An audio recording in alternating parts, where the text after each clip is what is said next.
guess who's back? It's me, and I'm here. It's a wash day. I don't know why I did that. What am I doing? I don't know. But it's a wash day. So I want to welcome you back to my channel. This is Charlene, your beautiful Southern Roots, and we're going to wash this hair. Now, yes, I know you're going to say, your hair didn't look like that after you cut it. Did you style it? And I did. I did a wash and go, no, a twist out. And it turned out really good. And in fact, this is 2 weeks later. And my plan was to wash it a week later, which is every week. But last week went by, could not wash it. So this is 2-week-old twist out that I had that for my bang. And I'm about to wash it. So I'm going to take this band off and I'm going to redo what I did, which I wish I would have filmed it, but it's all good. Yeah, I'm really loving this hair. And let me tell you, I thought I had some bobby pins in there. I'm really loving it. Oh my gosh, I know. You're like, that looks crazy, but this is 2 weeks of hair. I'm not going to do a whole video on me washing it and conditioning and everything. I'm just going to style it in this video and then show the results. So I am going to show you what I'm going to use. I'm going to use the Melanin African Black Soap Shampoo, the Melanin Leave-In Conditioner and Conditioner, because it has 7 uses. So I'm going to use it as a conditioner and I'm going to use it as a leave-in. I'm going to use the Curlsmith, the Double Cream Deep Quencher as a deep conditioner. And then I'm going to use the Melanin Styler with the melanin oil. So I'll show these products because this is the part I will film when I'm using this. But I'm gonna go ahead and wash and condition my hair and deep condition, and I'll be back. So this is where I am. I'm loving it, y'all. I still loving it. Okay, so let me detangle, wash, and be right back. Well, it'll be right back for you guys with YouTube time. I have washed, conditioned, deep conditioned, detangled, and did everything. Oh. And now I'm going to style it. Oh. That conditioner is so great. My hair is so soft.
my hair. I did a twist out.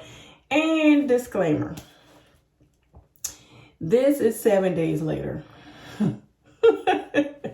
I told you guys I have a busy life and I did not get a chance to take my hair down, and I said I will not take it down if I didn't film it. So I didn't have time to make a video and take my hair down. So I was wearing protective styles. I did do a video. I may post it, whatever side it comes up, and show how I was wearing my hair this week, but I did not take my hair down. So today, want to take it down 7 days later, and it's still going to be fabulous. I believe it will be. But this is my hair. You know, it's twisted up, it's fully dry. In fact, it dried the next day. So don't think you have to keep your hair twisted for long periods of time. After I twisted my hair, it was ready the next day. I just wasn't ready to take it down, but it was good the next day. So let's take it down. Let's see what we have here and style it, okay?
And there we have it. This is day one hair. And I think it's pretty cute. I just kind of push it back with some bobby pins and some decorative bobby pins. You can definitely find decorative ones everywhere. Got those from either Target or H&M, but you can definitely do that. You know how I feel about my edges. I'm not really an edges girl, but you can brush them back and just go wear a headband with this. It's just very convenient. I love it. And this is day one. Now, I'm new to the natural hair styles, but I did notice that the older it gets, it does get better, fuller, bigger. So maybe I'll do a video on like a week and see how it changes, how big it gets, how full it gets. And I love it when it gets older, the better, right? So this is how I styled my hair. Love it. Just love it. Very full, and you know, I put it back, like I don't really have to. As you can see, when I took it loose and fluffed it a little bit, it had a little volume and it was pretty good. This is definitely a twist out, taken out. I'm enjoying it. Tell me what you think. Do you like it? How did I do? Until next time, please remember to subscribe, please. Rate and leave a comment. Let me know what you like, what you didn't like, what you think I should do next. I have some videos and products coming up that I want to try out. I have some other hairstyles that I want to try out, like the wash and go. We're going to definitely try that. So I got some videos coming, and I'm going to try to keep it going because I know, the people that I know personally are enjoying the video. So I hope you are too. If I don't personally know you, I hope you are enjoying the videos as well. So until next time, see you later.